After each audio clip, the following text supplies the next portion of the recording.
সুপ্রিয় দর্শক, স্বাগত জিটিভির নিয়মিত আয়োজন পূর্বাঞ্চল রিজেন্টাল সংবাদ সংলাপে। আপনাদের সাথে আছে আমি ইকবাল করিম নিশান। আমরা আজ কথা বলবো আবারও সংলাপের আহ্বান আওয়ামী লীগের, এবং সংলাপে স্বাগত জানালেন ডক্টর কামাল। বিএনপি নেতা আমির খসরু মাহমুদ বলছেন সংলাপে কিছু অর্জন হবে না। তারেক রহমানকে দেশে ফিরিয়ে আনার প্রক্রিয়া শুরু হয়েছে আইনমন্ত্রী আনিসুল হক। আমরা আরও সংলাপের পোশাক শ্রমিকদের নতুন বেতন কাঠামো ঘোষণা জানুয়ারি থেকে কার্যকর, এসব নিয়ে আমাদের আজকের আয়োজন। দর্শক চাইলে আপনি আমাদের সাথে অংশ নিতে পারেন স্ক্রিনে দেখানো নাম্বারে ফোন করে, আর মন্তব্য দিতে সংক্ষেপে মন্তব্য করতে পারেন। আমাদের আজ স্টুডিওতে কথা বলার জন্য আমরা তিনজন বিশিষ্ট ব্যক্তি শুরুতে পরিচয় হয়ে নিই। আমাদের সাথে আছেন স্বাধীনতা চিকিৎসক পরিষদ সচিবের যুগ্ম মহাসচিব ডাক্তার জুলফিকার লেলিন, আছেন জগন্নাথ বিশ্ববিদ্যালয়ের শিক্ষক অধ্যাপক জুনায়েদ হালিম, আছেন সিনিয়র সাংবাদিক আবু সাইদ খান। আপনাদের তিনজনকে স্বাগত। আমরা আলোচনা শুরু হচ্ছে ডাক্তার জুলফিকার লেলিন, আপনাকে দিয়েই। আবারও সংলাপের আহ্বান আওয়ামী লীগের, নির্বাচনের আগে যে আমরা সংলাপ দেখেছিলাম সে সংলাপে সবাইকে আবার আমন্ত্রণ জানানো হবে। যদিও ডক্টর কামাল স্বাগত জানিয়েছেন এই সংলাপের আহ্বানকে, বিশ্ব বিএনপি নেতা আমির খসরু মাহমুদ বলছেন যে সংলাপে কিছু অর্জন হবে না। আপনার বিশ্লেষণ? সংলাপে কিছুই অর্জন হবে না এই ধারণা পোষণ করা ঠিক হবে না। সংলাপের যে জায়গাটা, এটা আসলে কাছাকাছি আসার একটা উপায়। আপনি যদি একসাথে না বসেন, আলোচনা না করেন, অর্জন তো অনেক পরে, কিন্তু আগে তো আলোচনায় আসতে হবে, কাছাকাছি আসতে হবে। তো আওয়ামী লীগ যে আহ্বান জানিয়েছেন, এটা অবশ্যই আগামী দিনের যে দেশ গড়ার প্রত্যয় এবং উন্নয়নের যে সিঁড়ি আমরা অতিক্রম করতে যাচ্ছি, সেই জায়গাটায় আওয়ামী লীগ চাইবে যে সবাইকে নিয়ে একটা সুন্দরভাবে দেশ পরিচালনায় যাতে আগানো যায়, এবং আমি মনে করি একটা ভালো উদ্যোগ, এবং এখানে আসলে ব্যর্থ হবার কোনো অবকাশ আছে বলে আমার কাছে মনে হয় না। অধ্যাপক জুনায়েদ আলিম, আপনি কি ভাবছেন এই সংলাপের আহ্বানকে?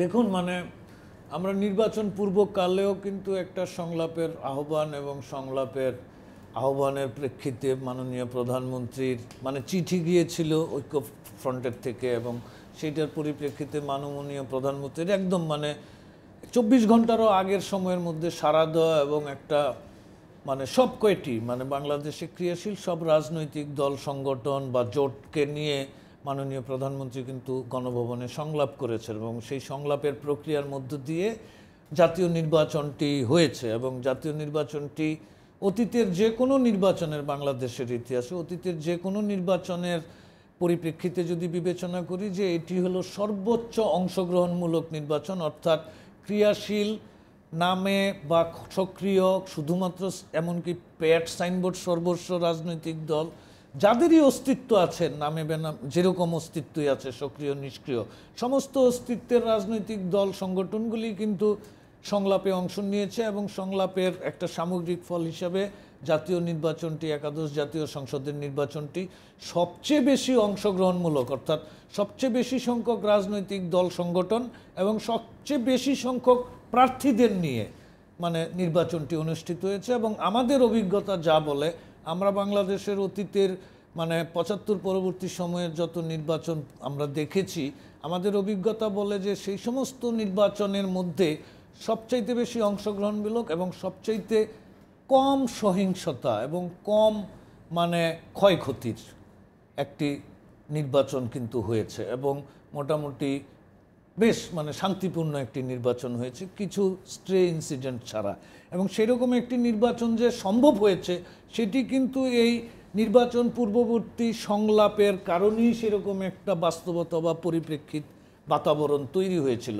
এখন নির্বাচনের ফলাফলটা আমরা সবাই জানি যে আওয়ামী লীগ এককভাবে 257টা সিট নিয়ে নিরঙ্কুশ সংখ্যাগরিষ্ঠতা এককভাবে হয়েছে, পাশাপাশি তাদের জোটগত যেই 288টা সিট নিয়ে তারা হয়েছে, এবং সেই জায়গায় এই সংলাপের প্রেক্ষিত হয়েছে। এখন এরকম একটা ল্যান্ডস্লাইড ভিক্টরির পরও কিন্তু দেখেন, এটা খুব পজিটিভ অ্যাটিটিউড আমি বলবো সরকারি দলের বা প্রধানমন্ত্রী শেখ হাসিনার, যে এরপরও যারা পরাজিত পক্ষ, যারা নির্বাচনে অংশ নিয়েছিলেন বা যারা বাংলাদেশে দেশজাতি বিষয়ে কনসার্ন, সেরকম রাজনৈতিক দল সংগঠনগুলির সাথে আবার আরেকটি জাতি গঠনমূলক, যে আগামী 5 বছর রাষ্ট্রটি কিভাবে চলবে, জাতি কোন পথে এগুবে, সেরকম একটা ভাবনা, আশা এবং আকাঙ্ক্ষা থেকেই কিন্তু, এবং এক ধরনের সমঝোতার মনোভাব থেকে কিন্তু এই সংলাপটি আহ্বান করা হয়েছে। এখন আমি মনে করি যে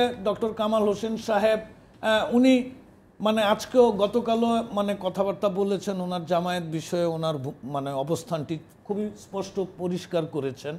এবং আমি মনে করি যে মানে এই যে সরকারি পক্ষ থেকে যে আরেকটা সংলাপ, নির্বাচন উত্তর সংলাপের যে আহ্বানটি জানানো হয়েছে, এটি আসলে জাতি গঠনের জন্য খুবই একটি ইতিবাচক পদক্ষেপ। এবং আমি মনে করি কনসার্ন সবার, যারা আসলে পলিটিক্যাল প্লেগ্রাউন্ডে আছেন খেলোয়াড় হিসাবে বা দল হিসাবে, তাদের উচিত এই সংলাপটিতে অংশ নিয়ে নির্বাচনে হার জিত হয়েছে একটা বিষয়, কিন্তু এখন আমার দেশটাকে খুব সুষ্ঠু স্বাভাবিকভাবে চালাতে হবে, সবার মানে অধিকারটি রক্ষা করতে হবে। সেই রকম একটি জায়গা থেকে যখন বিজয়ী দল এই এতটা নমনীয়, আমাদের ইতিহাসে নেই যে এইরকম নমনীয় এরকম একটা অবস্থান নেওয়া, সেটা কিন্তু জাতির বৃহত্তর কল্যাণ এবং লাভের স্বার্থেই করা হচ্ছে, উন্নতির স্বার্থেই করা হচ্ছে। এবং আমি মনে করি বিরোধী পক্ষ যারা আছেন, যারা নির্বাচনে হেরে গিয়েছেন, হ্যাঁ, হার জিতের জায়গাটিকে ভুলে গিয়ে বৃহত্তর জাতীয় প্রয়োজন এবং তাগিদটাকে গুরুত্ব দিয়ে সংলাপে অংশগ্রহণ করা উচিত।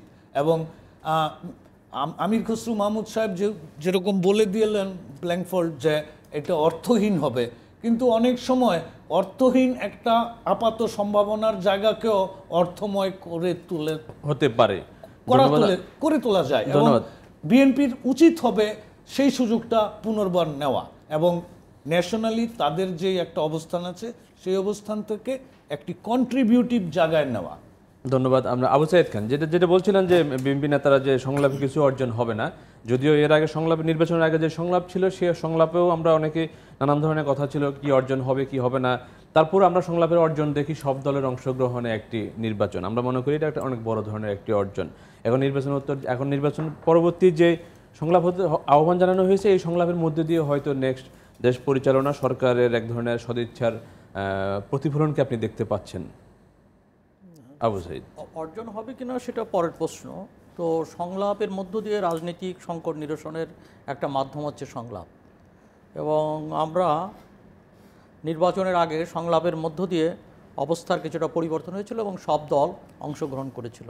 কিন্তু নির্বাচন উত্তরকালে আমরা দেখলাম যে একটা যাই হোক একটা কার্যকর সংসদ গড়ে উঠছে না, সেখানে বিরোধী দল নেই বললেই চলে। সরকারের সমর্থক জাতীয় পার্টি, যারা গত 5 বছর বিরোধী দলের নামে স্ববিরোধিতায় লিপ্ত ছিল, তারাই আবার বিরোধী দল গঠন করেছে। এবং এখানে মাঠের প্রতিদ্বন্দ্বী দল বিএনপি এবং পরবর্তী গড়ে ওঠা ঐক্যফ্রন্ট, তারা নির্বাচনের রায় প্রত্যাখ্যান করেছে। তো এখন এ থেকে একটা জিনিস প্রতীয়মান হয় যে পলিটিক্যাল আনরেস্টটা আবার থেকেই গেল, কিংবা সংকটটা এক ধরনের থেকেই গেল।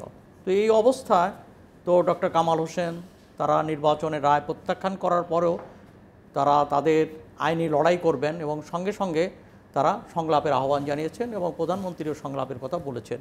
তো আমার মনে হয় এই প্রেক্ষাপটে তো একটা সংলাপ হতে পারে, প্রত্যেকে তার অবস্থান স্পষ্ট করতে পারে সংলাপের মধ্য দিয়ে, সেটা আমার মনে হয় যে যৌক্তিক। আর একটা হচ্ছে যে এখানে সংলাপে সবসময় একমত হবে এমন তো ব্যাপার নয়, সংলাপে দ্বিমত হতে পারে। তবে সংলাপের মধ্য দিয়ে কারা মানে সরকার যা বলছে, বিরোধী দল যা বলছে, সেটা জনসমক্ষে স্পষ্ট হবে এবং প্রত্যেক অংশের যুক্তিটা আমরা জানতে পারবো। তো সেই জায়গা থেকে সংলাপ হতে পারে এবং গণতান্ত্রিক ব্যবস্থা সংলাপ একটা চলমান প্রক্রিয়া, এটা চলতে পারে। আর যেহেতু এখন এই নির্বাচন নিয়ে দুটো দল দুই অবস্থানে রয়েছে, সরকার বলছে অবাধ এবং সুষ্ঠু নির্বাচন হয়েছে, বিরোধী দল বলছে নির্বাচনের নামে তামাশা হয়েছে। আসলে কি হয়েছে কি, এইসব বিষয়গুলো নিয়েও আমার মনে হয় কথা হতে পারে এবং কথা হওয়াটাই মানে জাতির জন্য এবং গণতন্ত্রের জন্য স্বাস্থ্যকর বলে আমি মনে করি। ডক্টর জুলফিকার আলী, যে বিষয়টা আসলে সাহিদ ভাই বললেন যে আসলে নির্বাচনের রায় প্রত্যাখ্যান, শপথ না নেওয়া বিএনপির থেকে ঐক্যফ্রন্টের নির্বাচিত সংসদ সদস্যদের, সব মিলিয়ে এবং সংলাপের আহ্বান, সংলাপে অর্জন হবে না এক ধরনের সংশয়, এইসব থেকে রাজনীতির গন্তব্য কি দেখছেন আপনি? একটা বিষয়ে যদি নির্বাচন নিয়ে আমরা চিন্তা করি, দেখবেন যে বিএনপির একটা বড় ধরনের পরাজয় হয়েছে, আওয়ামী লীগ একটা বড় ধরনের বিজয় পেয়েছে। অনেকে অনেকভাবে ব্যাখ্যা করবেন। সাদা মাটা কথায় আমার নিজস্ব কিছু অবজারভেশন আছে, সেটা হলো যে ধরুন আমি মাঠে কাজ করছি, আমি একজন কর্মী হিসাবে, কিন্তু কেউ তো আমাকে নেতৃত্ব দেবে। এই নেতৃত্বের জায়গাটায় আমি দেখেছি বিএনপিতে একটা বড় ধরনের সংকট ছিল, এবং এই সংকট আমার কাছে মনে হয়েছে বিএনপি হারার একটা বড় কারণ। এবং আমরা কিছু কিছু এলাকায়, আমি যেহেতু একটা সংগঠনের সাথে জড়িত, আপনি পরিচয় দিয়েছেন অলরেডি, এবং আমরা অনেক জায়গায় কাজ করতে গিয়েছি, বিশেষ করে গ্রাম পর্যায়ে আমরা যখন কাজ করতে গিয়েছি, বিএনপি প্রার্থীরা ঘর থেকে বের হয়নি। বের না হওয়া এইটার দোষ তো আওয়ামী লীগকে দেওয়া যাচ্ছে না, এবং উনি কোনো কর্মী পাচ্ছে না ওনার সাথে বের করার জন্যে। এখন যদি আপনি বলেন যে সরকার চাপ দিয়েছে, এই করেছে সেই করেছে, এটা কোন কালে ছিল না। আমরা যখন ছাত্র রাজনীতি করেছি, একই চাপের মধ্য দিয়ে আমরা রাজনীতি করেছি। এই চাপ নিয়েই তো বিরোধী দলকে সবসময় আগাতে হয়েছে। এখন কতটা চাপ আপনি সহ্য করতে পারবেন, কতটা পারবেন না, সেইটা আসলে নির্ভর করে নেতৃত্বের গুণাবলীর উপরে। আমার মনে হয় যে ওইটা একটা বড় সংকট ছিল, যে বিএনপির নেতৃত্বের যে সংকট।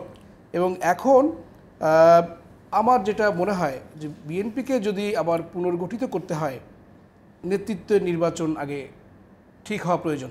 এইভাবে সংকট রেখে আসলে বিএনপিও আগাতে পারবে না, বাংলাদেশও একটা ভালো বিরোধী দল পাবে না, এবং ভালো একটা বিরোধী দল না থাকলে সরকারও কিন্তু কখনো ভালোভাবে চলতে পারে না। এটা হলো বাস্তবতা। ধন্যবাদ অধ্যাপক জুনায়েদ হালিম। আপনার কাছে যাবো তার আগে দর্শকেরা ফোন আছে, ফোনটা নিয়ে ফিরছি। হ্যালো হ্যালো, কে বলছিলেন? জি, আমি নাটোর থেকে লাবলু বলছিলাম। হ্যাঁ শুনছি আমরা, আপনি আর প্রশ্ন করুন সংক্ষেপে। আচ্ছা, আমার প্রশ্ন হচ্ছে আমাদের মহামান্য আপনার শ্রদ্ধেয় হচ্ছে সাইদ স্যারের কাছে, সাংবাদিক সাইদ স্যারের কাছে, যে প্রশ্নটা হচ্ছে যে আবারও সংলাপের যে আয়োজন করা হয়েছে, এতে আপনার জনগণের আশাকাঙ্ক্ষা প্রতিফলন ঘটানোর জন্য আপনার সকল দল অংশগ্রহণ করা উচিত। কিন্তু আমরা দেখতে পেলাম এর আগেও নির্বাচনের আগে 30শে ডিসেম্বর আগে মাননীয় প্রধানমন্ত্রী সকল দলের নিয়ে সংলাপ করেছিল, কিন্তু সেই অঙ্গীকার যেটা করেছিল সরকারি দল, সেটা প্রতিফলন, জনগণের আশাকাঙ্ক্ষা প্রতিফলন ঘটেনি, নির্বাচন সুষ্ঠু হয়নি। অতএব আপনার সুষ্ঠু একটা অবাধ নির্বাচনের জন্য, গ্রহণযোগ্য একটা নির্বাচনের ক্ষেত্রে সংলাপে একটা ফলপ্রসূ আলোচনা হবে বলে আপনার কি মনে হয়? ফলপ্রসূ আলোচনা হবে কি না? ওকে, ধন্যবাদ, আপনি আমাদের সাথে থাকুন। অধ্যাপক জুনায়েদ হালিমের দর্শকের প্রশ্ন, পাশাপাশি একই প্রশ্ন রাখতে চাচ্ছিলাম জুলফিকার আলী, যেটা বলছিলেন যে নির্বাচনের পরে রায় প্রত্যাখ্যান ঐক্যফ্রন্টের, পাশাপাশি নির্বাচিত সংসদ সদস্যদের শপথ না নেওয়া, সব মিলিয়ে রাজনীতির গন্তব্য কি দেখছেন এই সংলাপের আহ্বান? অধ্যাপক জুনায়েদ হালিম। দেখুন, মানে নির্বাচনের রায় বা নির্বাচনের ফলাফল প্রত্যাখ্যান এবং নির্বাচনকে একটা পর্যায়ে গিয়ে দুপুরের পরে বর্জন, কোনো কেউ কেউ বিএনপির ধানের শীষের প্রার্থীদের, আবার মির্জা ফখরুলের যে আমরা 4টা পর্যন্ত নির্বাচন ভোট গ্রহণ শেষ হওয়া পর্যন্ত দেখব, তারপরে জানাবো ইত্যাদি, এখন এক ধরনের মানে তাৎক্ষণিক বাস্তবতাজনিত তাৎক্ষণিক প্রতিক্রিয়া। এটি হয়তো বিএনপি এখনো ধরে রেখেছে, কিন্তু আমি মনে করি যে বিএনপি যদি যথেষ্ট মানে নিজের দলের প্রতি দায়িত্বশীল হয় এবং একই সঙ্গে দেশ এবং জনরায়ের প্রতি আমি যেই অর্থে বললাম যে ওনারাও তো মানে 7টা না 7টা সিটে 8টা সিটে পরে একটা, হ্যাঁ পরে একটা নিয়ে 8টা সিটে জিতেছেন। এখন 8টা সিটের কনস্টিটিউয়েন্সির ভোটাররা কিন্তু ওনাদেরকে জয়ী করেছেন এবং ওনাদের প্রতি আস্থা রেখেছেন, এবং তাদের প্রতি জনরায় কিন্তু সেইখানে গিয়েছে। একটি গণতান্ত্রিক রাজনৈতিক দল হিসাবে নির্বাচনে যেহেতু অংশ নিয়েছেন, আপনারা বাদবাকি 292টা আসনে পারেন নাই, কিন্তু 8টায় তো আপনারা পেরেছেন। আপনারা এই 8টা কনস্টিটিউয়েন্সির মানুষ যে আপনাদেরকে ভোট দিল, আপনাদের উপর আস্থা রাখলো, মানুষের সেই আস্থার প্রতি আপনাদের ন্যূনতম সম্মান দেখানোটা রাজনৈতিক দল হিসেবে তো আপনাদের দায়িত্ব, এবং সেই ভোটাররা যারা আপনাদেরকে ভোট দিয়েছে তারা তো সেটা এক্সপেক্ট করতেই পারে যে you will be respecting them. এটা কিন্তু একটা বড় ব্যাপার। এবং গণতান্ত্রিক রাজনীতিতে মানে সংসদে কতটা সিট আছে বা না আছে সেইটা কিন্তু একটি রাজনৈতিক দলের অস্তিত্বের জন্য বড় বিবেচ্য বিষয় নয়। বাংলাদেশে বহু রাজনৈতিক দল আছে, বহু খ্যাতিমান রাজনৈতিক নেতৃত্ব আছেন যারা সংসদে তাদের রিপ্রেজেন্টেশন নাই, বা তারা নিজেরা সংসদে কখনো সংসদ সদস্য পদে নির্বাচিত হননি, কিন্তু তাদের গুরুত্ব, তাদের প্রয়োজনীয়তা কি জাতির কাছে কমে গেছে তা কিন্তু যায় নাই। তো বিএনপি 8টা সিটে জিতেছে, তার মানে এই না যে বিএনপি একদম মাঠে মারা অবস্থায় আছে। তারা কিন্তু সংসদে 8টা সিট নিয়ে তাদের অস্তিত্বটা বজায় রাখতে পারে একটি সংসদীয় রাজনৈতিক দল হিসাবে নির্বাচিত, এবং পাশাপাশি সেই 8টা সিটকে ভিত্তি করে তারা কিন্তু তাদের রাজনৈতিক দলটিকে আরও বেশি সংগঠিত এবং চাঙ্গা করে তুলতে পারেন। আমি বিএনপি নেতৃত্বের যারা নানা রকম সব কিছুতেই না না বলে শুরু করেন, আমি এই না না বলে শুরু না করে একটু ইতিবাচকভাবে নমনীয়ভাবে তাদের একটু চিন্তা করার মানে বিবেচনা করার জন্য আহ্বান জানাচ্ছি। এই কারণে যে এটা শুধু বিএনপির মতো একটি বৃহৎ জনসমর্থনপুষ্ট রাজনৈতিক দলের নিজস্ব অস্তিত্ব রক্ষার জন্যই নয়, বাংলাদেশের একটি মানে যথাযথ এবং কার্যকর গণতান্ত্রিক পরিবেশ রক্ষার জন্য এটা দরকার, এবং একটি কার্যকর গণতান্ত্রিক সংসদ মানে বজায় রাখার জন্য দরকার। এবং এটা আসলে খুবই রেসপন্সিবিলিটি নিয়ে বিএনপির নেতৃত্বকে বিবেচনা ভাবা উচিত। ধন্যবাদ আবু সাইদ খান। যে বিষয়টা আসলে ঐক্যফ্রন্টে ঐক্যের এক ধরনের অভাব আমরা দেখতে পাচ্ছি, এবং ঐক্যফ্রন্টের নেতৃত্বের সংকট অথবা নেতৃত্বের বিভিন্ন রকমের বক্তব্য একজনের এক রকম আমরা শুনতে পাচ্ছি। বিভিন্ন নির্বাচনের আগ থেকে ডক্টর কামাল বলছেন এক ধরনের কথা যুদ্ধাপরাধীদের বিষয়ে, জামাতের প্রসঙ্গে, আবার এখন সংলাপ নিয়ে বিএনপির অন্য নেতারা বলছেন এক ধরনের কথা, ডক্টর কামাল বলছেন এক ধরনের কথা। ঐক্যফ্রন্টে এক ধরনের ঐক্যের অভাব দেখা যাচ্ছে, আপনি কিভাবে দেখছেন? ঐক্যফ্রন্ট তো কোনো দল না, একটা মোর্চা, রাজনৈতিক তাৎক্ষণিক মোর্চা, এবং এই মোর্চার মধ্যে বিভিন্ন রকম মত আছে, এবং সেটা যেমন 14 দলের মধ্যে বিভিন্ন মত আছে, জাতীয় পার্টি মানে যে মহাজোট হয়েছে তার ভিতরে বিভিন্ন মত আছে, এখানে ঐক্যফ্রন্ট এবং বিশেষ করে কিন্তু বিশেষ করে আমরা সাংগঠনিক এই বিষয়টা দেখতে পাচ্ছি না। ওই বিষয়টা আপনি জানতে চাচ্ছিলাম যে যেমন একটা ঐক্য ফ্রন্ট, ঐক্য প্রক্রিয়া, ঐক্য জায়গাটায় তারা গেলেন, কেউ বলছেন যুদ্ধাপরাধীদের বিচার করবেন ইস্তেহারে, কেউ বলছেন এই বিষয়টা জানেনই না, কেউ বলছেন ধানের শীষ নিয়ে নির্বাচন করবে, যদি জানতাম জামাতের বেশ কয়েকজন প্রার্থী তাহলে ঐক্য প্রক্রিয়ায় যেতাম না, ঐক্য প্রক্রিয়া যেতাম না। বিষয়টা আসলে এই কারণে কিন্তু আলোচনাটা বা প্রশ্নটা আসলো যে এক ধরনের সাংঘর্ষিক, মানে এই এত সাংঘর্ষিক বিষয় নিয়ে ঐক্য কি হতে পারে, ঐক্য কি হতে পারে?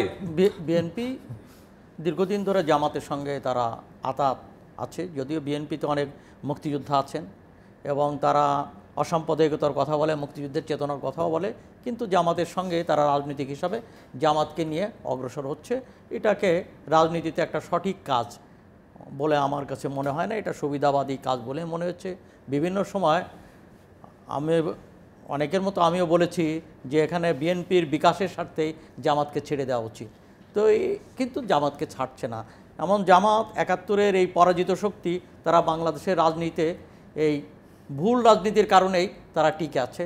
একদিকে বিএনপি তাদের সঙ্গে আঘাত করেছে, অপরদিকে আদালতে এদেরকে যুদ্ধাপরাধী দল হিসাবে চিহ্নিত হয়েছে, কিন্তু তারপরেও তাদের আদালতে বিচার করার যে দায়িত্ব সেটা বর্তমান সরকার করে নাই, মানে অতীতের সরকারও করে নাই, এবং এখানে নিষিদ্ধ করার দাবির মুখেও তারা নিষিদ্ধ করছে না।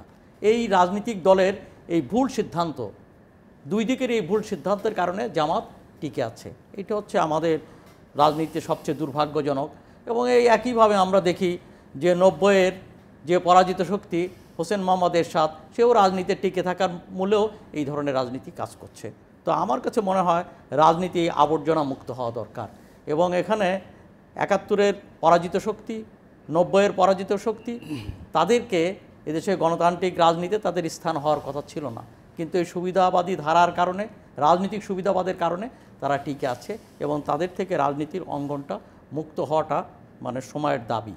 তো সেই জায়গা থেকে এবার আসি যে আমরাও মনে করি যে বাংলাদেশের রাজনীতিতে 71-এ মুক্তিযুদ্ধ হচ্ছে আমাদের ঠিকানা, এবং মুক্তিযুদ্ধের চেতনায়, মুক্তিযুদ্ধের ধারায়, চেতনা বলতে তো অনেক বড় ব্যাপার, যে চেতনার জায়গায় এখন কে কতটুকু আছে সেটা নিয়ে অনেক প্রশ্ন আছে। তো মুক্তিযুদ্ধের ধারায় দেশটা পরিচালিত হবে, এটা জাতি এবং আমরা সবাই আশা করি। এবং সেই জায়গা থেকে মুক্তিযুদ্ধের যে পরাজিত শক্তি এবং যারা পাকিস্তানি হানাদার বাহিনীর সঙ্গে হাত মিলিয়েছে, তাদেরকে রাজনীতিতে পরিত্যাগ করা উচিত, এবং কোনো ক্রমে কোনো হিসাবেই তাদের সঙ্গে রাজনৈতিক সংস্রব থাকাটা খুবই জরুরি না। এই ক্ষেত্রে আমার মনে হয় ঐক্যফ্রন্টকে সামনের দিকে এগোতে হলে জামাতকে ছাড়তে হবে, আর জামাতকে নিয়ে যদি বিএনপি জামাত না ছাড়ে, সেই ক্ষেত্রে আমার মনে হয় যে ঐক্যফ্রন্টে একটা ফাটল ধরতে পারে। ডক্টর কামাল হোসেন তো বলেছেনই যে জামাতকে ছাড়তেই হবে। একটু ঐক্যফ্রন্টের সাপ্লিমেন্ট স্বার্থে। করি। একটা হ্যাঁ, হচ্ছে যে জাহিদ ভাই।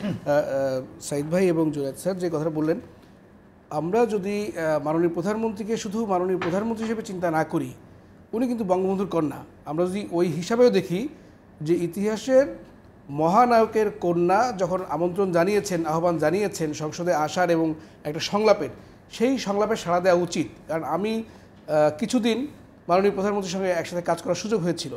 ছোট্ট একটা উদাহরণ দিই, গত নভেম্বর মাসে আমাদের আমজাদ হোসেন সাহেব, অভিনেতা এবং চলচ্চিত্র ডিরেক্টর, রাইটার, উনি কিন্তু কখনোই আওয়ামী লীগের পক্ষে কোনো কথা বলেন নাই। উনি যখন অসুস্থ হলেন, তো আমি তখন বাড়িতে, আমার চাচা মারা গিয়েছে, আমি বাড়িতে ছিলাম। তো মাননীয় প্রধানমন্ত্রী পিএস আমাকে ফোন করলেন যে ওনার ভর্তি আছেন, একটু খোঁজ খবর নিয়ে দেখেন যে ওনার কী অবস্থা। তা আমি ওখান থেকে ফোনে ডাক্তারের সঙ্গে কথা বললাম এবং ডাক্তার আমাকে বলে দিল যে আসলে ওনাকে বাইরে নেওয়ার কোনো অবকাশ নেই। এবং আমি পরের দিনই এসে আমি নিজে আবার ওখানে গেলাম। আমি আমাদের প্রফেসর কাজী দীন মোহাম্মদ, যিনি নিউরো মেডিসিনের বিখ্যাত, এবং আরেকজন প্রফেসর, ওনাদের দুজনকে নিয়ে, করকান্তি বড়ুয়া স্যার, ভিসি বঙ্গবন্ধু বিশ্ববিদ্যালয়, দুজনকে নিয়েই আমি ইম্পালস হাসপাতালে গেলাম এবং সব দেখে ওনারাও বললেন যে আসলে বাইরে নেওয়ার কোনো অবকাশ নাই, নিয়ে লাভ হবে না।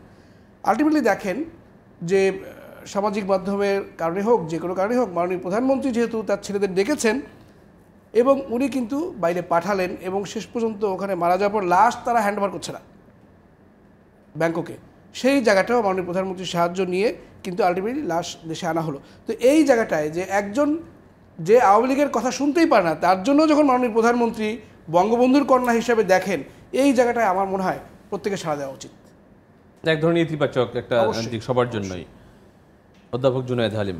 না দেখুন, মানে রাষ্ট্রটা তো সবার, এবং রাষ্ট্রটার আইডেন্টিটি এটা বাংলাদেশ, স্বাধীন সার্বভৌম বাংলাদেশ। এবং বাংলাদেশের নাগরিক হিসাবে প্রতিটি সক্ষম নাগরিকের এটা নিজস্ব নৈতিক দায়িত্ব রাষ্ট্রটির ভালো মন্দটা বিবেচনায় রাখা, এবং রাষ্ট্রটি যেন সর্বতোভাবে ভালো চলে এবং রাষ্ট্রের মানুষজন যেন সুখে শান্তিতে একটি উন্নতির পথে থাকতে পারে, এরকম একটি জীবন যাপন করতে পারে, সেইটা এনশিওর করা কিন্তু প্রতিটি দায়িত্বশীল নাগরিকের কর্তব্য। এবং সেই জায়গায় রাজনীতি যারা করেন তারা কিন্তু সবচেয়ে বেশি দায়িত্বশীল হিসাবে আমি বিবেচনা করি।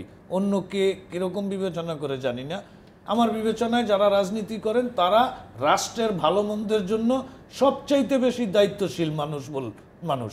এবং সেই জায়গায় যারা রাজনীতি করছেন এবং তাদের নিজস্ব রাজনৈতিক প্ল্যাটফর্ম, দল, সংগঠন আছে, আমি মনে করি প্রতিটি রাজনৈতিক দল, সংগঠন যারা সত্যিকার অর্থে দেশপ্রেমিক এবং রাষ্ট্রের স্বাধীনতা, সার্বভৌমত্বে সত্যিকার অর্থে বিশ্বাসী, তাদের কর্তব্য, প্রধানতম কর্তব্য হওয়া উচিত রাষ্ট্রের নিরাপত্তা, রাষ্ট্রের মানুষের সুখ শান্তি, রাষ্ট্রের সমৃদ্ধি নিশ্চিত করা। এবং সেটি করার জন্য আমার মান অভিমান, আবার কি বলে যে মান সম্মান, হ্যাঁ, আমার আত্মাভিমান, জাত্যাভিমান ইত্যাদি জায়গাগুলোকে কম বিবেচনায় রেখে রাষ্ট্রের স্বার্থ, রাষ্ট্রের ভবিষ্যৎ এবং রাষ্ট্রের সমৃদ্ধি, রাষ্ট্রের উন্নতি, এইটা মাথায় রেখে আসলে কাজ করা। এবং সেই ক্ষেত্রে নির্বাচনে হেরে যাওয়া বা জয়ী হওয়া বড় কথা নয়।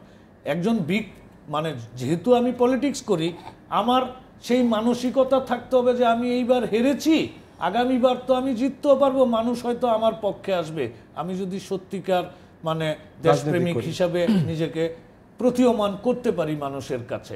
এইবার বিএনপি হেরে গিয়েছে, আওয়ামী লীগও তো বহুবার হেরেছে, আওয়ামী লীগ বহুবার হেরেছে না, আওয়ামী লীগ হেরে হেরে আবার জয়ী হয়েছে, বিএনপি হেরেছে, ভবিষ্যতে জয়ী হবে না এমন তো কোনো কথা নাই। বিজেপির উদাহরণ কিন্তু মাননীয় প্রধানমন্ত্রী দিয়েছেন যে বিজেপি একটা পর্যায়ে মাত্র লোকসভায় 2টা সদস্য ছিল, 2 জন, 500-র উপরের আসনে ভারতের। সেইখানে বিজেপি নিরঙ্কুশ সংখ্যাগরিষ্ঠতা নিয়ে কিন্তু 20-25 বছর সময়ের মধ্যেই কিন্তু মানে রাষ্ট্র ক্ষমতায় এসেছে। আপনি বাংলাদেশের ইতিহাসটাই পর্যালোচনা করেন, যেই আওয়ামী লীগ 70-এর নির্বাচনে নিরঙ্কুশভাবে জয়ী হয়ে প্রায় 72% ভোট পেয়ে 169টার মধ্যে 166টা আসন জয়ী হয়ে জয়ী হয়ে স্বাধীনতা যুদ্ধের নেতৃত্ব দিল, সেই দলটি 73 সনে 297টা সিট জিতল। সেই দলটি কিন্তু 79 সনে মাত্র 39টা সিট 39টা জিতেছিল। সেই দলটি কিন্তু আবার 2001 সনে মাত্র 29টা সিট জিতেছিল। 2001 সনে যেই রাজনৈতিক দলটি মাত্র 29টি জাতীয় সংসদের আসনে জয়ী হয়ে সংসদে অংশ নিয়ে তারা কিন্তু রিভাইভ করেছে, ফিরে এসে আবার বিপুল সংখ্যাগরিষ্ঠতা নিয়ে 2008 সনে জিতেছে, 2014 সনে জিতেছে এবং এখন 2018 সনে জিতেছে। 21 বছর স্বাধীনতার নেতৃত্ব দিয়ে, রাজনীতিটা জনগণের জন্য হওয়া উচিত। 21 বছর রাষ্ট্র ক্ষমতার বাইরে থেকে এবং সমস্ত প্রকার প্রচার প্রচারণার বাইরে থেকে আওয়ামী লীগ কিন্তু রিবিল্ড করে রাষ্ট্র ক্ষমতায় এসেছে এবং জাতিকে নেতৃত্ব দিয়েছে, রাষ্ট্র পরিচালনা করছে। তো এখন বিএনপি যদি সত্যিকার অর্থে একটি ট্রুথফুল এবং ট্রু রাজনৈতিক দল হয় এবং তারা যদি সত্যিকার অর্থে তাদের পরীক্ষিত নেতৃত্বের মধ্য দিয়ে নিজেরা আবার পুনর্গঠিত হয়, সুসংগঠিত সেই সম্ভাবনা রয়ে যাচ্ছে, আবার ফিরবো আমরা, এগিয়ে যেতে পারবে। এবং সেটার জন্য আমি মনে করি জাতীয় সংসদে তারা যে 8টা সিট জিতেছে সংসদে ফিরে আসা উচিত, সংসদে গিয়ে তারা তাদের সেই অবস্থানটা নিশ্চিত। ধন্যবাদ জুনায়েদ হালিম। আবু সাইদ খান, আপনার কাছে প্রশ্ন রেখে যাচ্ছি, টানা তৃতীয় মেয়াদে মহাজোট সরকার, এই পর্যায়ে সরকারের সামনে কি চ্যালেঞ্জ দেখছেন আপনি? আপনার বক্তব্য শুনবো একটা বিরতির পরে। দর্শক নিচ্ছে একটা বিরতি, আমাদের সাথে থাকুন। সুপ্রিয় দর্শক, আবারও স্বাগত জিটিভি নিয়মিত আয়োজন প্রবাসী রিজনাল সংবাদ সংলাপ। আমরা কথা বলছিলাম সমসাময়িক বিষয় নিয়ে, কথা বলছেন স্বাধীনতা চিকিৎসক পরিষদ সচিবের যুগ্ম মহাসচিব ডাক্তার জুলফিকার লেলিন, কথা বলছেন জগন্নাথ বিশ্ববিদ্যালয়ের শিক্ষক অধ্যাপক জুনায়েদ হালিম, সিনিয়র সাংবাদিক আবু সাইদ খান। আবু সাইদ খান, আপনার কাছে প্রশ্ন ছিল বিরতির আগে, টানা তৃতীয়বারের মতো মহাজোট সরকারের সামনে কি চ্যালেঞ্জ দেখছেন আপনি? রাজনৈতিক চ্যালেঞ্জ তো আছে, যেটা একটু আমরা কথা বলেছি। আর একটা হচ্ছে যে সরকার, অর্থাৎ এই সরকার যে মহাজোট যে নির্বাচন ইশতেহার দিয়েছে, আওয়ামী লীগ যে ইশতেহার দিয়েছে, এটা বাস্তবায়ন করা দরকার। সেখানে বলা হয়েছে যেমন দুর্নীতি, সন্ত্রাস, মাদকের বিরুদ্ধে জিরো টলারেন্স দেখাবেন। তো এটা ভালো কথা, কিন্তু সেটা দেখাতে হলে তার কার্যকর পদক্ষেপ চাই। এটা কেবলমাত্র একটা মানে দলিলের মধ্যে, কাগজের মধ্যে বক্তব্যটা সীমাবদ্ধ থাকার বিষয় নয়। এবং সেই জায়গা থেকে আমরা দেখেছি, পত্রিকা আসছে যে ইয়াবা সম্রাট বলে পরিচিত বদির নেতৃত্বে সেখানে ইয়াবা বিরোধী অভিযান শুরু হয়েছে। তো এইটা হচ্ছে তো হাস্যকর ব্যাপার, হয় না? আমার মনে হয় বিতর্কিত মন্ত্রীদেরকে অনেককে বাদ দিয়েছে। তো এই ধরনের বিতর্কিত ব্যক্তিদের পরিহার করাটা হবে সময়ের দাবি এবং সেই ব্যাপারে ভাবতে হবে। আর একটা হচ্ছে যে সবচেয়ে বড় বিষয়টা হলো যে উন্নতি হয়েছে, দেশ এগিয়েছে, এতে কোনো সন্দেহ নেই। কিন্তু প্রশ্ন হচ্ছে সেই সঙ্গে সঙ্গে মানুষে তো বৈষম্য বেড়েছে এবং এখানে গ্রামকে শহরের মতো করবে বলা হয়েছে। তো সেইটা করতে হলে সেখানে তাকে স্পষ্ট করতে হবে যে বরাদ্দের কত অংশ গ্রামে যাবে, এটা কি স্পষ্ট করা দরকার। কেননা শহরের স্কুলগুলো আর গ্রামের স্কুলগুলোর ভিতর অনেক ফারাক রয়েছে। তো এই তফাৎগুলো, সেখানে অঙ্কের শিক্ষক নাই, ইংরেজির শিক্ষক নাই, ল্যাবরেটরি নাই, লাইব্রেরি নেই, অনেক কিছুই নেই। তো সেই স্কুলগুলোকে মানসম্পন্ন করা এবং শিক্ষার উপর, যেমন ধরুন যে এখন আমাদের শিক্ষার যে ব্যয়, যেটা হলো জিডিপির মাত্র 2%, অ্যারাউন্ড 2-এর কাছে অধিক। সাইদ ভাই, যুক্তি দেওয়া হয় কি জানেন, যে এই 2%ও পরিমাণে কিন্তু অনেক, আগে যা দিতাম তার চেয়ে অনেক বেশি, কিন্তু পরিমাণে মানুষও বেড়েছে। এইটা কোনো যুক্তিযুক্ত বিষয় না। এবং আমরা হলো দক্ষিণ এশিয়ার ভিতর সবচেয়ে শিক্ষা খাতে কম বরাদ্দ রয়েছে এবং এখানে শ্রীলঙ্কাতে প্রায় 4.5-5% ব্যয় হয়, আমাদের এখানে সবচেয়ে কম। তো এই শিক্ষা খাতে যদি এই বরাদ্দ না বাড়ানো যায়, তাহলে সাধারণ মানুষ এই সুযোগটা, এখানে মানে সুশিক্ষিত জাতি কিভাবে তৈরি হবে। এখানে স্বাস্থ্যটা চিন্তা করেন যে এখানে আমাদের জনস্বাস্থ্য কিভাবে নিশ্চিত হবে। এখানে লেনিন সাহেব আছেন। তো এখন ব্যাপারটা হলো আমাদের হেলথ সেক্টরে স্বাস্থ্য খাতে কত ব্যয় হয়? 1%। তো জিডিপির 1% ব্যয় করে, ব্যয় করে আমরা কতটুকু, ঠিক আছে 1% ভালোভাবে ব্যয় হবে, কিন্তু তাতে এই যে 16 কোটি মানুষ, যার মধ্যে এখানে ঢাকার বড় বড় হাসপাতালে এবং বিদেশে গিয়ে চিকিৎসা নিতে পারে, তাদের সংখ্যা কত? 5%, 10%, 20%, তার বেশি তো মোটেই না। তাহলে 80%-এর জন্য যে পাবলিক হেলথ, মানে পাবলিক হাসপাতাল, যে হাসপাতালগুলো রয়ে গেছে, সেইগুলোতে সেইভাবে চিকিৎসা কিভাবে নিশ্চিত হবে। গ্রামকে করতে হলে, যেমন ধরেন আমাদের খাদ্যের ক্ষেত্রে আমরা একটা বড় অর্জন মনে করি যে বাংলাদেশ খাদ্যে স্বয়ংসম্পন্ন হয়েছে, কিন্তু একটা লক্ষ্য করেন যে ওখানে কিন্তু এক জায়গায় দাঁড়িয়ে আছে, তারপরে কিন্তু খাদ্য প্রক্রিয়াজাতের কোনো ব্যবস্থা হচ্ছে না। এখানে আমাদের বিভিন্ন মৌসুমি ফল এগুলো পচে যাচ্ছে, সবজি পচে যায়, এগুলোকে রক্ষণাবেক্ষণ করার জন্য হিমাগার পর্যন্ত নেই। তারপরে হচ্ছে কৃষকেরা তার ন্যায্য দাম পাচ্ছে না, এখানে মধ্যস্বত্ব ভোগীরা রয়ে গেছে এগুলোকে, থেকে যাচ্ছে আপনি এবং চালের দাম এই তো এই যে চালের দামটা হয়ে গেল, এখানে সিন্ডিকেট কাজ করে এবং সেই সিন্ডিকেটকে এখন পর্যন্ত নিয়ন্ত্রণ করতে পারিনি আমরা। প্রশ্নটা নিয়ে আবার আপনার কাছে ফিরছি। হ্যালো, কে বলছেন? আপনার নাম এবং পরিচয় বলে প্রশ্ন করুন। আসসালামু আলাইকুম। ওয়ালাইকুম সালাম, শুনছি আমরা, আপনি প্রশ্ন করুন। আমি নিজাম তালুকদার বলছিলাম ফরিদপুরের সালতা থেকে। হ্যাঁ বলুন, আমরা শুনছি। যে আমি সিনিয়র সাংবাদিক আবু সাইদ খান সাহেবের কাছে জানতে চাইবো যে সরকার যে ইস্তাহার দিয়েছে দুর্নীতির বিরুদ্ধে, এখানে যে ঘুষ বাণিজ্য আছে বাংলাদেশে আমরা যেটা দেখি আর কি, এটা কি দুর্নীতির মধ্যে পড়বে কিনা এবং এটা দূর হবে কিনা? ধন্যবাদ, আপনি আমাদের সাথে থাকুন, কথা বলছেন আবু সাইদ খান। আরেকটা প্রশ্ন আছে। হ্যাঁ বলুন, সংক্ষেপে করুন। হ্যাঁ, আরেকটা প্রশ্ন হচ্ছে সাংবাদিক সাহেব বলছিলেন যে শিক্ষা ব্যবস্থা আসলে সে সব জায়গার খোঁজ রাখে বলে আমি মনে করি, নিজেও একটা শিক্ষা প্রতিষ্ঠান করেছে আমার জানা মতে। ওই শিক্ষা ক্ষেত্রে গ্রামে শিক্ষকরা খুবই মানে অনেক কিছু জানে না, এই যে ব্যাপার নিয়ে সরকার কি করবে বা এটা কি আশা করে। আমরা বুঝতে পেরেছি, আপনি আমাদের সাথে থাকুন। না না যথার্থই, একটা হলো যে দুর্নীতি বটেই, এবং এখানে আমাদের যে ঘুষ ব্যবস্থা যেটা বলে যে ঘুষ একটা মানে প্রচলিত ব্যবস্থা হয়ে দাঁড়াচ্ছে, ঘুষ ছাড়া কিছু হয় না, কোনো কাজই হয় না। এখানে কৃষি ব্যাংক ফাইল নড়ে না, কৃষি ঋণ পাওয়া যায় না, কোনো কিছুই পাওয়া যায় না এখানে। তো এই ঘুষটাকে নিয়ন্ত্রণ না করতে পারলে, এই ঘুষের এর সঙ্গে যারা জড়িত এটাকে যদি নিয়ন্ত্রণ করা না যায়, তাহলে কিন্তু সরকার তার লক্ষ্য পৌঁছতে পারবে না, তার টার্গেট যেটাই বলুক। এই দুর্নীতির বিরুদ্ধে জিহাদ মানে নিশ্চয়ই যারা এই যে যারা চালু করেছে তাদের বিরুদ্ধে কঠোর অবস্থান গ্রহণ করতে হবে। আর শিক্ষকদের ব্যাপার তো রয়ে গেছে, শিক্ষকদেরকে সেইভাবে প্রশিক্ষণ দেওয়ার তো ব্যাপার, সেই ব্যাপারগুলো তো আমাদের এখন পর্যন্ত সেই প্রশিক্ষণের ব্যবস্থাটা নেই। এবং এখানে মানে মানব সম্পদ তৈরি করতে হলে শিক্ষার বিকল্প নেই, প্রশিক্ষণের বিকল্প নেই। এখন যদি আপনি অর্থনৈতিক জায়গাতেও যদি চিন্তা করেন, তো সেখানে শিক্ষাটা একটা বিনিয়োগ। এবং আমাদের দেশে যেমন ধরুন যে শ্রীলঙ্কাতে আমাদের চেয়ে কম মানুষ বিদেশে যায় কাজ করে, কিন্তু ঘটনাটা হচ্ছে যে তারা দক্ষ এবং তারা আমাদের চেয়ে বেশি আয় করে, কিন্তু আমাদের এখানে আয় করতে পারছে না, কারণ এখানে লেম্যান হিসাবে যা আনস্কিল্ড, এই যে দক্ষতা অর্জন করার ক্ষেত্রে প্রশিক্ষণ দরকার এবং বিভিন্ন ভোকেশনাল ট্রেনিং দরকার, শিক্ষা ব্যবস্থাটাকেও পরিবর্তন ঢেলে সাজানো দরকার। আমরা আবার ফিরব আপনার কাছে, আমরা ডক্টর জুলফিকার আপনার কাছে যাচ্ছিলাম। আপনি একবারে আমাদের যে বিষয়টা বললেন, আপনার কাছে আপনি সবচেয়ে ভালো বলবেন যে সবচেয়ে বড় স্বাস্থ্য সেবাটা আসলে এক ধরনের বড় চ্যালেঞ্জ, এবং এটা আপনি সবচেয়ে ভালো বলতে পারবেন যে আসলে যে গ্রাম শহর হবে, গ্রামে কি আমরা সেই স্বাস্থ্য সেবা পাবো কিনা, আমরা কি মানে গ্রামাঞ্চলে না। ঠিক আছে, আমি একটু ব্যাখ্যা করে বলি শহরের উপযোগী একটা স্বাস্থ্য সেবা পাবো কিনা। যে আমি যেহেতু স্বাস্থ্য পেশার একজন কর্মী, আমি আমার মেডিকেল কলেজের ভর্তি প্রক্রিয়া থেকে শুরু করি যে সবাই যে দুর্নীতি নিয়ে খুব মাথা উঠে গেছে। আমরা তো মনস্তাত্ত্বিকভাবে জাতি হিসাবে অধিকাংশ লোকই দুর্নীতিগ্রস্ত।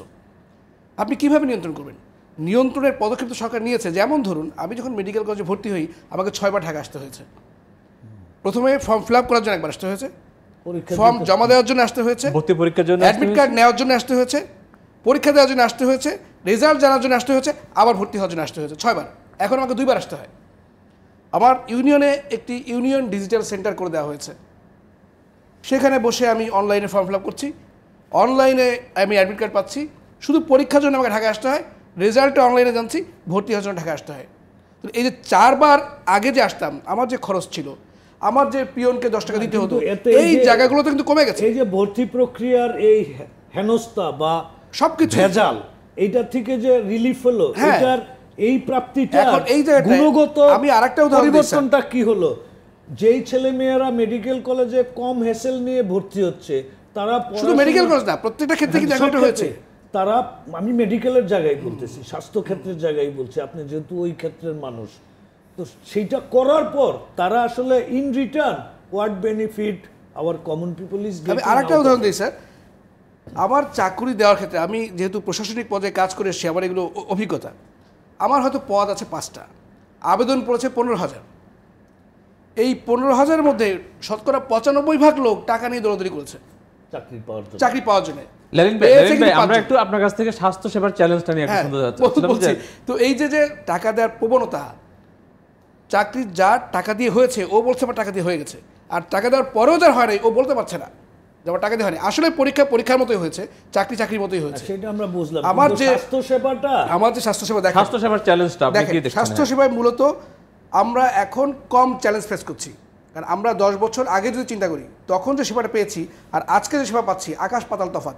আপনি দেখেন যে 1996 সালে যখন মাননীয় প্রধানমন্ত্রী দায়িত্ব নিলেন প্রথমবার, 98 সালে এসে উনি স্বাস্থ্যসেবাকে দোরগোড়ায় দিয়ে দেওয়ার জন্য, পৌঁছে দেওয়ার জন্য কমিউনিটি ক্লিনিকের একটা ধারণা দিলেন, এবং তখন কিন্তু প্রায় 10,700টা কমিউনিটি ক্লিনিক স্থাপন করলেন। কাদের জন্য?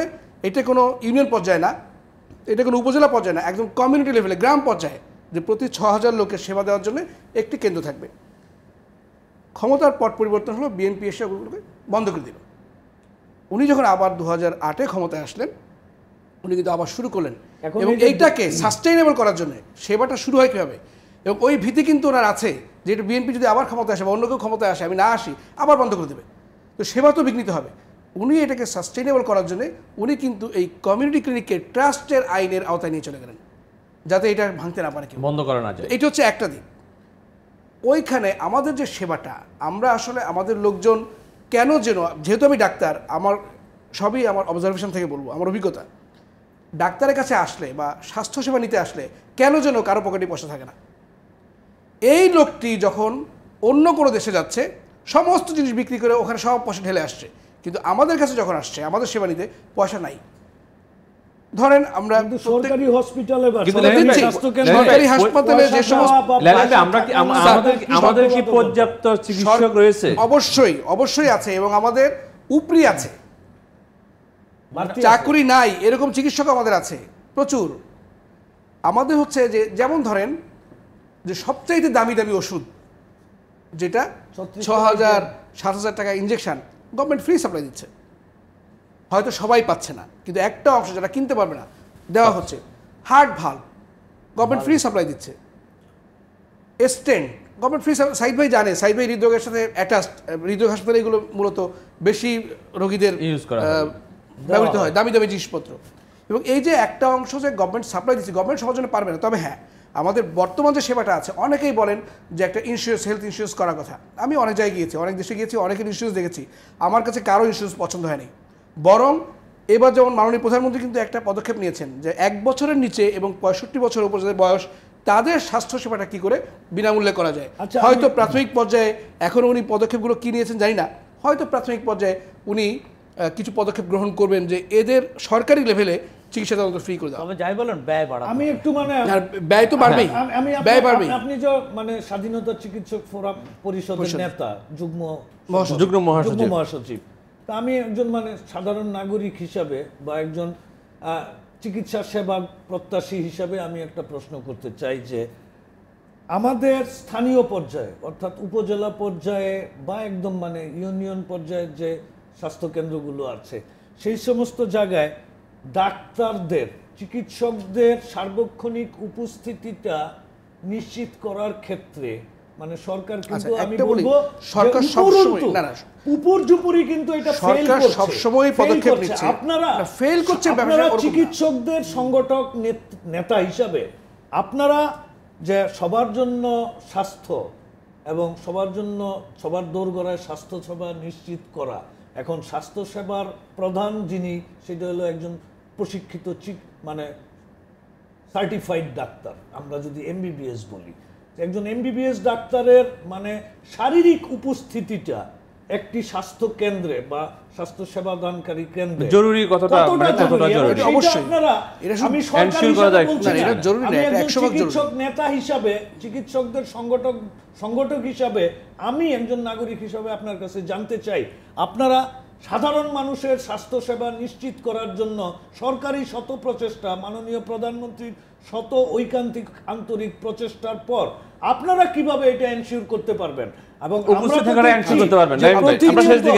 ডাক্তাররা গ্রামাঞ্চলে বা মফস্বলে যখন পোস্টিং হয়, তারা আসলে সপ্তাহে 5 দিনের জায়গায় থাকতে চান না, 7 অনেকটা দিনের এখন জায়গায় একটা 2 অভিযোগ দিন রয়ে থাকেন। যাচ্ছে। থাকেন না। জানেন ভাই, এই জায়গাটা এইটা ব্যাখ্যা দিলে তো আপনারা অনেক কি সময় বলেন? লাগবে। আপনারা কতটা তবে দায়িত্বশীল? যেটা ঠিক যে স্বাস্থ্য সেবাটা কিন্তু রাউন্ড দ্য ক্লক 24 ঘন্টা সার্ভিস, এটা কিন্তু অফিসের মতো 9টা 5টা না।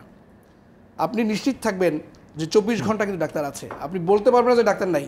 আপনি বলছেন যে আমি কেন 5 দিন নাই, 2 দিন আছি, আমি যে 2 দিন টানা একদম একভাবে ডিউটি করছি, এটা আপনারা হয়তো অনেকেই জানেন না। গ্রামে একজন ডাক্তার সেই একজনই নাই, তখন কি হবে? সাইদ ভাই, কিছু কিছু জায়গায় তো সমস্যা আছে এবং সেই চ্যালেঞ্জগুলো না, এটা কিন্তু আপনারা সরকার আপনারা কিভাবে এবং নিশ্চিত করবেন? সাংগঠনিকভাবে স্বাধীনতা চিকিৎসক পরিষদ বলেন, আমাদের বাংলাদেশ মেডিকেল অ্যাসোসিয়েশন বলেন, আমরা কিন্তু বিভিন্নভাবে চেষ্টা করছি বুঝিয়ে শুনিয়ে ডাক্তারদেরকে রাখার।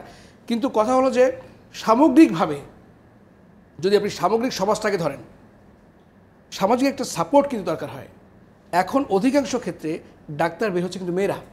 আপনি দেখবেন যে মেয়েদের ডাক্তার হওয়ার সংখ্যা বেশি। একটা ইয়াং মেয়েকে তার বাবা মা কোনোভাবেই, আপনার নিজের মেয়েকে আপনি ছাড়বেন না যে তুমি গ্রামে যাও, এই জায়গাটা কিন্তু আমরা বিপদের মধ্যে থাকি। তাহলে স্বাস্থ্য সেবা নিশ্চিত হবে কিভাবে? এই চ্যালেঞ্জগুলো সামাজিক মনস্তত্ত্বের ঘাটতি আছে। অবশ্যই আমরা একবারে শেষ দিকে সামাজিকভাবে ধন্যবাদ আমাদের আবু সাইদ খান, আপনি যদি কিছু যোগ করেন আমরা একবারে শেষ দিকে। মোটেই ব্যাপারটা সেখানে না, ব্যাপারটা হলো ব্যবস্থার। আমরা আমাদের সংবিধানে রয়েছে যে প্রশাসনকে বিকেন্দ্রীকরণ করতে হবে, কিন্তু এখানে এককেন্দ্রিক প্রশাসন রয়েছে, সব কিছুই ঢাকা কেন্দ্রিক, যে কারণে সবাই ঢাকার জীবনের সঙ্গে অভ্যস্ত হয়ে উঠছি আমরা। কেউ গ্রামে একদম থাকতে চায় সবসময় না। যে তা ঠিক তাও না।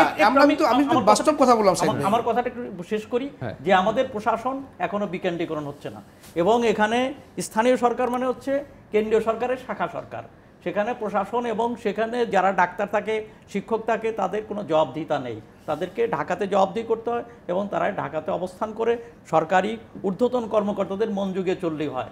এই জায়গাটা সবাই ঢাকা, সবাই ধন্যবাদ আবু সাইদ খান। না, সব ক্ষেত্রে সত্য। এই জন্য ধন্যবাদ আবু সাইদ খান, আমরা গ্রামের একবারে সুবিধা শেষ দিতে দিকে। হলে প্রশাসনটাকেও গ্রামে নিয়ে যেতে হবে।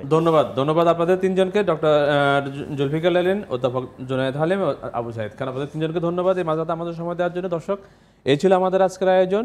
যেখানে থাকুন ভালো থাকুন, নিরাপদে থাকুন, শুভরাত্রি।